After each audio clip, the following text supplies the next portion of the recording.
Praise the lord. ఈరోజు దేవుని వాగ్దానం ఒకసారి చూసినట్లయితే 1వ రాజుల గ్రంథము 3వ అధ్యాయం 13వ వచనం.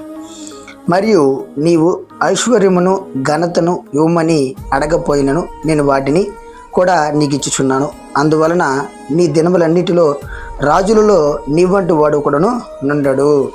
ఈరోజు దేవుడు మనకు తెలియపరిచే మాట, నీ జీవితంలో మరి సంతోషంగా జీవితాన్ని జీవించాలని, మరి నీ జీవితంలో మరి సక్సెస్ని నువ్వు చూడాలని, ఈ భూలోకంలో ఎవరైనా మరి నీ గురించి ఆలోచించి నీ గురించి మరి ఎంతగానో ఆశ కలిగి ఉండేవాళ్ళు ఎవరైనా ఉన్నారు అంటే ఈ భూలోకంలో నిన్ను కన్నా నీ తల్లిదండ్రులు, అదేవిధంగా ఈ లోకంలోకి నేను తీసుకొచ్చిన ఈ లోకాన్ని సృష్టికర్త మాత్రమే నీ జీవితాన్ని మార్చగలుగుతాడు.